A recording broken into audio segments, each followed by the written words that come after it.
खंडन केलं आणि बाजूला सारली का?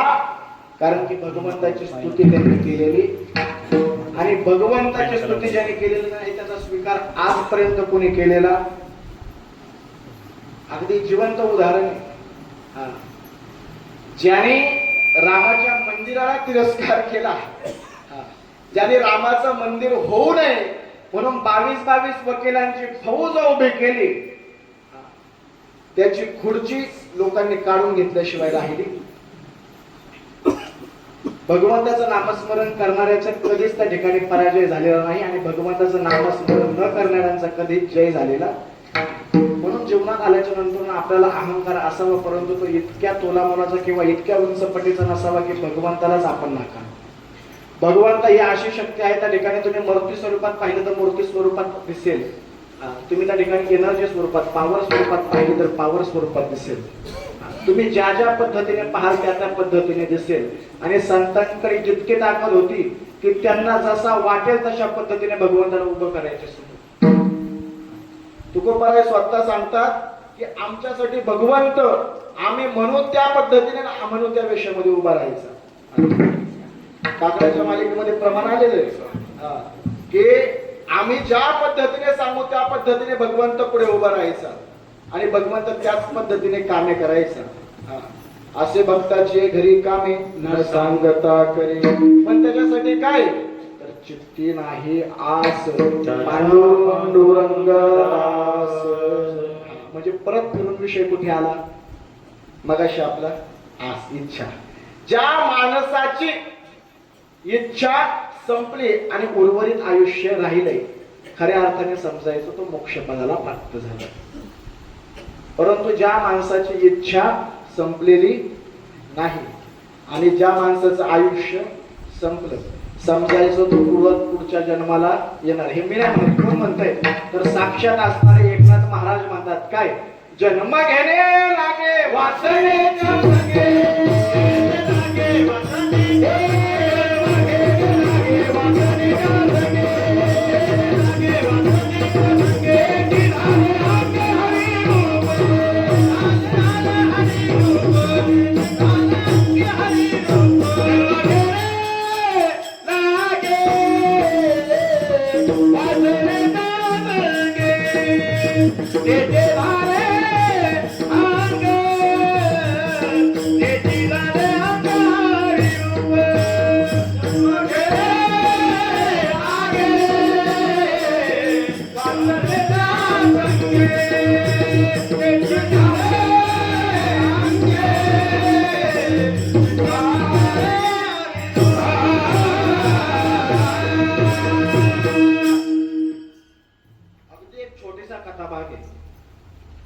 कथाभाग सांगत असताना ठिकाणी अतिशय सावध चित्त देऊन ऐका.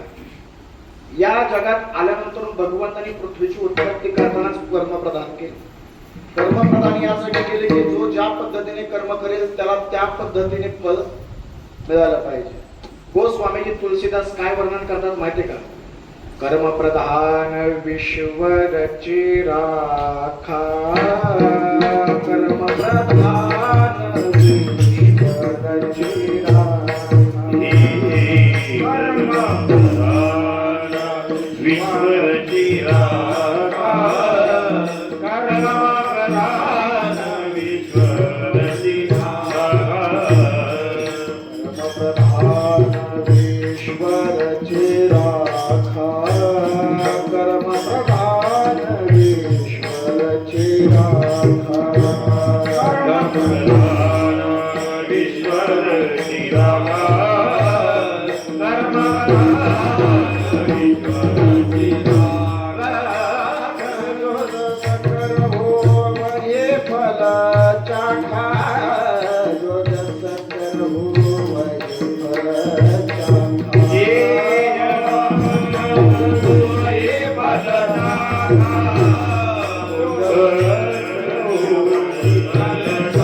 कर्माची उत्पत्ती कशी केली पहा.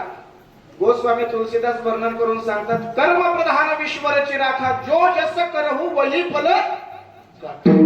जो जशी कर्म करेल त्याला त्या पद्धतीचे फळ मिळेल, अशा पद्धतीने या सृष्टीची रचना भगवंताने केलेली आहे. म्हणून जीवनात आल्याच्या नंतर आपल्याकडनं जास्तीत जास्त चांगलं कार्य होईल याची दक्षता घ्यायचं. तुम्ही आम्ही म्हणतो जाऊया मरू द्या, थोडीसा बांध कोरल्याने काय फरक पडायचा आहे? नाही नाही नाही. एकदा जर त्या ठिकाणी बांध कोरल्याच्या नंतर आपल्याला वाटलं बरं झालं, तो बांध परत आहे तसा करून देण्यासाठी जन्म घ्यायला लागेल. लक्षात घ्या. त्याच्यामुळे तुकोबारायांना एके दिवशी एक पिसाळलेलं कुत्र दिसलं रस्त्याने चालताना. कथा बघायचा त्यांच्या जीवनातला. पिसळलेलं कुत्र दिसलं आणि त्याच्या मानेला फार मोठी जखम झालेली होती आणि त्या आळया त्या कुत्र्याचा चावा घेत होत्या. दुर्गंधी येत. तुकोबारायांना बाजूला असणाऱ्या गृहस्थाने विचारलं, तुकोबाराय पाहो त्या मुक्या जनावराचं काय त्याला कळतंय काय? हा. तुकोबारायांना ते शिकू लागलं काय? पशु काय पाप पुण्य जाणते उत्तम मध्यम भोग. हा. तुकोबारायांना ते शिकू लागलं काय? पशु काय पाप पुण्य झाले ते उत्तम मध्यम भोग भोगिते. पशूंना काय कळतंय पापन काय कळतंय पुण्य? तो जन्माला आल्याच्या नंतर मुक जनावरे भगवंतानी का त्याला इतक्या वेदना द्याव्यात? तुकोबाराय म्हणतात, जरा सावकाश, जरा सावकाश. तुला माहितीये का त्याच्या पूर्वजन्मीची कथा? अरे गेल्या जन्मामध्ये तो फार मोठा सावकार होता आणि ज्या आले आहेत ते बिचारी गरीब शेतकरी होते. त्याने लय पिळू पिळू खाल्लं. आता तो बदला घेण्यासाठी तो कुत्रा झाल्यानंतर त्या आळया त्याला चावा घेतला. तुम्हाला हे उदाहरण नाही पटायचं, पण भगवंताने जसं ज्याला ठेवले ना ते फार महत्वाचं आहे. आळे फाट्याला मी एसटी मध्ये बसलो. बाबर, आळे फाट्याला मी एसटी मध्ये बसलो. तुम्ही आपल्या भागातले म्हणून सांगतो आळे फाट्याचं नाव. लक्ष द्या. आळे फाट्याला एसटी मध्ये बसल्याच्या नंतर ती एसटी डायरेक्ट जाणारी होती पुण्याला. तिच्यामध्ये जास्त काही स्टॉप घेणारी नव्हती. एका अपंग वयोवृद्ध बाबाने एसटीत चढल्यानंतर कंडक्टर मास्तराला त्या ठिकाणी त्याने सांगितलं की मला एक पिंपळवंडीची तिकीट. काय सांगितलं? पिंपळवंडीची तिकीट द्या. आता पिंपळवंडीची तिकीट मागितल्यानंतर तो मास्तर म्हणला, बाबा तुम्ही इथेच उतरा, दुसरी पकडा, ही एसटी काय पिंपळवंडीला थांबणार? काय म्हणला तो? पिंपळवंडीला थांबणार, हे डायरेक्ट पुण्याला जाणार. आता असं म्हटल्याच्या नंतर तो म्हटला नारेगाव द्या. काय म्हटला? ते कार्ड दाखवलं, तिकीटच नाही. तुम्ही 75 वर्ष बसा, अशीच फुकट बसा. बरं ते बसलं. बसल्याच्या नंतर गाडी जशी थोडीशी पुढे आली आणि पिंपळवंडीचं स्टँड येणार, ते म्हातारा गेलं दरवाजा तर लागलं जोर जोरात दरवाजा बांधला. ते मास्तर म्हणते तुम्हाला सांगितलं होतं मी आधीच, ही गाडी पिंपळवंडीला थांबणार नाही, तुम्ही दुसरी एसटी पकडा. त्याला पाय नाही बर का आजी, ते कुबड्यांवरती आहे हा, आणि ते तिथं जाऊन जोर जोरात ते दरवाजा उघडायला लागला. ते मास्तर कंडक्टर मास्तराने गाडी थांबवली, बाबाला उतरून दिली. मी मनातल्या मनात विचार केला, देवाने एक दिला होता तोही नसता दिला तर फार बरं झालं. कळलं ना कथा भाग? भगवंत कुठलीही गोष्ट करत असतो ना त्याच्या पाठीमागे काहीतरी नियोजन. त्याला दोन्ही दिले असं तर त्याने कंडक्टर सकट ड्रायव्हरला झोपवला असता.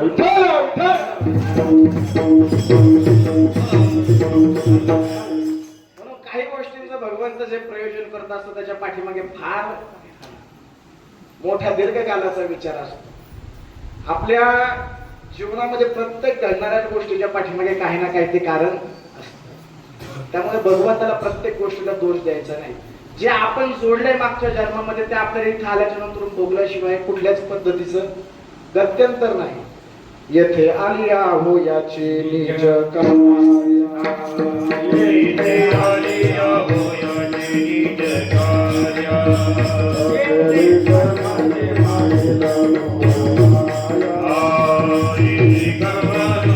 केली कर्माचे मागील आता घडते याचे समय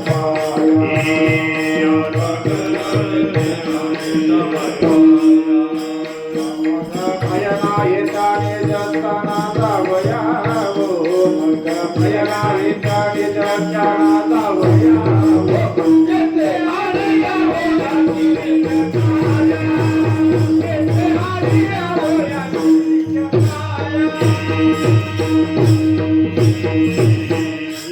देवपरायांनी वर्णन करून सांगितलं या पृथ्वी तलावावरती तुमचा आमचा जन्म एकाच गोष्टीसाठी झाला काय येथे आलिया हो याची निज कार्या एकच महत्वाचं काम आहे काय केली कर्मे ती मागील भोगाया जे मागची कर्म आहे ती भोगण्यासाठी आता घडत ते या ते समर्पया जे आता घडणारे ते भगवंताच्या चरणावरती अर्पण करण्यासाठी आणि मग भय नाही त्या निजस्थाना जावया हो मग त्याच्या दरवाजाजवळ मग त्याच्या पायाजवळ मग त्याच्या जवळ जाण्यासाठी कुठल्याच पद्धतीची भीती शिल्लक राहणार नाही पण कधी केली कर्मे ती मागील भोगाया आणि मग ती भोगता भोगता जर आपण वाईट केली तर मग परत येथे आलिया हो याची निज मग पुन्हा इथे आल्याच्या नंतर तेच करायचंय पण त्याच्यामध्ये जर आपल्याला करायचं नसेल काय पुन्हा पुन्हा जन्माला यायचं नसेल तर मग देवपरा अजून देखील सांगतात काय वाचे सत्याचा लागोने दिवारा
आपल्या जीवनामध्ये अशी काहीतरी गोष्टी असणं फार गरजेचं आहे संत म्हणतात वाचा सत्याचा लागू नये वारा म्हणजे खोटं बोलणाऱ्याचा वारा सुद्धा माझ्या जिभेला लागू देऊ नको केले सांगणे हो देह संसार या देह संसारामध्ये मी माझा आत्ता